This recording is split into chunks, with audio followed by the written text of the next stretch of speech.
जननीं शारदां देवीं रामकृष्णं जगद्गुरुं पादपद्मे तयो श्रित्वा प्रणमामि मुहुर्मुहुः। नमः श्रीयतिराजाय विवेकानन्दसूरये सच्चित्सुखस्वरूपाय स्वामिने तापहारिणे। नमस्कार. स्टोरीज ऑफ वेदांता मॉन्क्स मध्ये आपण स्वामी गहनानंद महाराजांच्या पत्रांचं वाचन करत आहोत. आजच्या पहिल्या पत्रामध्ये गहनानंद महाराज लिखत आहेत की जंगलों में सबसे ऊंचे पेड़ों को ही आंधी तूफानों का सामना करना पड़ता है, उनसे लड़ना पड़ता है. अपने जीवन को ऐसे ही समझो. प्रभु का नाम ले रही हो, तुम्हारे जीवन को तुम्हारे प्रभु अपने सांचे में ढाल रहे हैं. जल भूनकर प्रभु के लायक बन जाओगी. बच्चों की चिंता मत करो, प्रभु पर निर्भर रहो, उन्हीं का नाम लेती रहो. मैं तुम्हारी भलाई के लिए उन्हीं को हमेशा मनाता रहता हूं. पुढचं आणखी एक छोटं पत्र आहे. त्यात गहनानंद महाराज बघा काय लिहित आहेत. ते म्हणतात, तुम्हारी 3 चिट्ठियां यहां पहुंच चुकी है. तुम्हारे प्रश्नों के उत्तर लिखवाने में समय लगेगा, इसलिए अगली चिट्ठी में मैं उनके उत्तर लिखवाऊंगा. किसी के डांटने से घबराती क्यों हो? डांट तो वही सकता है जिसका तुमसे आंतरिक संबंध है. अगर मुझसे तुम्हारा संबंध है तो मेरे शासन को तुम कष्ट का कारण नहीं समझोगी. कुछ काल की और अपेक्षा करो, तुम्हारे प्रश्नों के उत्तर तुम्हें मिल जाएंगे. पुढचं 4 जुलै 2001 ला लिहिलेलं पत्र आहे महाराजांनी. प्रिय बेटी, मन को उदास क्यों होने देती हो? अपने मन के विचारों पर निगाह रखो. पहले मुझे अभी कुछ काल तक बराबर चिट्ठियां लिखो. जहां रहती हो वहां कौन कौन है, कौन क्या करता है, तुम दिन भर क्या करती हो, अपने जीवन को किस तरह व्यतीत करना चाहती हो आदि मुझे लिखो. अभी तुम्हारी आयु क्या है, स्टडीज कहाँ तक की है तुमने, कहीं किसी यूनिवर्सिटी या स्कूल वगैरह में पढ़ाओगी, क्या करोगी. जल्दी से अपने जीवन का एक प्रोग्राम बना लो, फिर शांति के साथ प्रभु का नाम ले सकोगी. जल्दी से अपने जीवन का एक प्रोग्राम बना लो. हमारे श्री श्री ठाकुर कहते हैं, भूखे पेट से धर्म कर्म नहीं हो पाता, इसलिए मैंने यह सब कुछ तुमसे लिखा है. मैं तुम्हें लेकर चिंतित रहता हूँ. श्री श्री माँ श्री श्री ठाकुर से तुम्हारे लिए हर घड़ी प्रार्थनाएं कर रहा हूँ. तुम्हारा सदैव मंगलाकांक्षी स्वामी गहनानंद. पुढचं एक आणखी छोटं एक पत्र आहे. त्यामध्ये महाराज लिहित आहेत की मुझे पत्र प्राप्त कर अति प्रसन्नता हुई.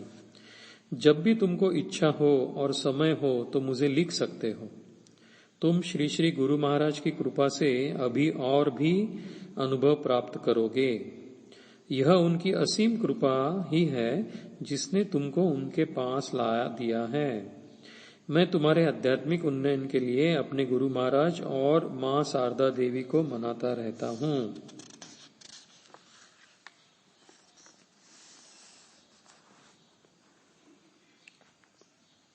3 जुलै 2001 ला पुढचं पत्र लिहिलंय महाराजांनी. आणि गहनानंद महाराज लिहित आहेत की यह श्री गुरु महाराज जी की कृपा ही है जो तुम्हें उनकी कृपा प्राप्त करने लायक बनाया. यह उनकी कृपा ही है तुमको प्रतिदिन 20,000 जप करने की प्रेरणा दी.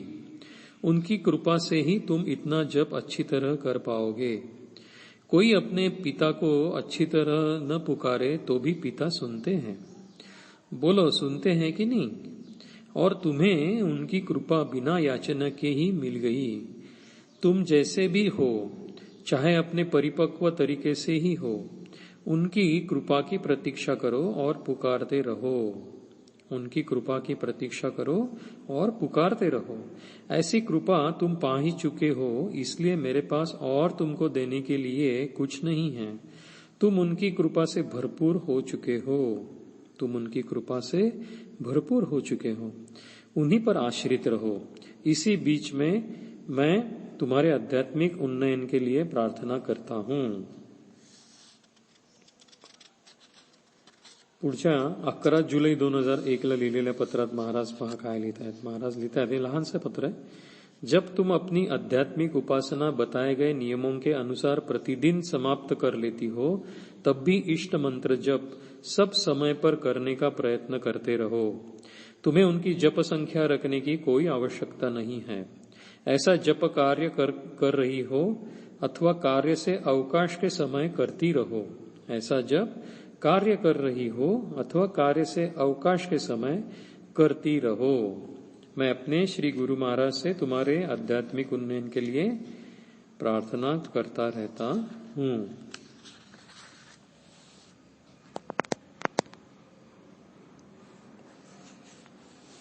पुढचं एक मोठं पत्र लिहिलंय महाराजांनी एका भक्ताला. महाराज लिहित आहेत पहा त्याच्यामध्ये कि अपनी जवाबी चिट्ठी में मुझे लिख भेजो कि तुम्हारी आयु क्या है, क्या करते हो, घर पर कौन कौन है, घर का खर्च कैसे चलता है, रामकृष्ण मठ की अल्मोड़ा स्थित शाखा में आते जाते रहते हो या नहीं, तुम्हारी मंत्र दीक्षा कब और कहाँ हुई थी, घर पर किसी और की दीक्षा हुई है या नहीं. इन सब बातों की जानकारी मिलने पर मैं तुम्हारी अवस्था को समझ सकूंगा. मान लो तुम्हारे पिता को महसूस होता है कि तुम्हारे घर में जगह की कमी हो रही है और वे एक बड़ा मकान बनवाने के लिए वास्तुविद को बुलाकर उनसे कहते हैं कि नए मकान में वे अपने लिए एक पूजा घर तथा एक पुस्तकालय, अपने लड़कों के लिए टेबल टेनिस खेलने की जगह वगैरह वगैरह चाहते हैं. और वास्तुकार महोदय कुछ महीनों में मकान का नक्शा बनाकर लाते हैं और फिर साल भर में मकान बन जाता है. और फिर गृह प्रवेश के बाद वे उसमें रहकर पुराने गृह में जो कुछ कार्य कर नहीं सकते थे यहाँ उन्हें पूरा करते हैं.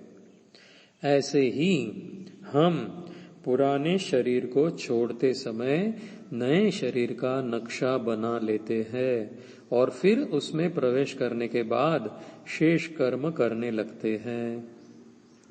पिछले जन्म में ही मृत्यु से पहले हम नए जीवन के बारे में सब कुछ प्रोग्राम बना लेते हैं.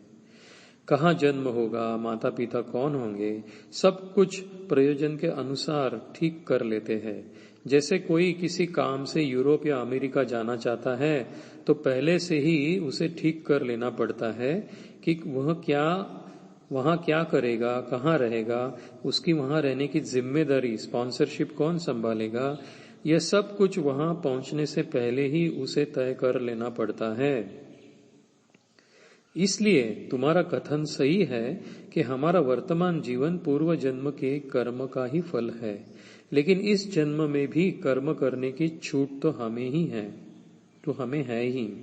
लेकिन एक जन्म में हम एक ही कर्म कर सकते हैं और इसलिए हमारा कर्तव्य है कि हम अच्छी तरह देख ले और सोच ले, विचार कर ले कि हम क्या चाहते हैं. वैसे उसकी जरूरत है भी नहीं, क्योंकि हमारा वर्तमान जीवन एक सुनियोजित कार्यक्रम के अनुसार तो चल ही रहा है. हमारे मन के पीछे जो अपना कारण शरीर है वही हमारे कर्म का साक्षी है, दृष्टा है, वही सुख स्वरूप है. इसलिए मन जब चिंता रहित होकर शांत होता है तो हमें कारण शरीर का ही आभास होता है और इसी को हम सुख कहते हैं. लेकिन फिर जब मन में वासनाएं आ जाती है तो उन्हें मिटाने की इच्छा के कारण हम दुख उठाते हैं. बात यही है. इसी साक्षी या दृष्टा का ही नाम तुम्हारे इष्ट देवता का नाम है. इसे ही आत्मा कहते हैं.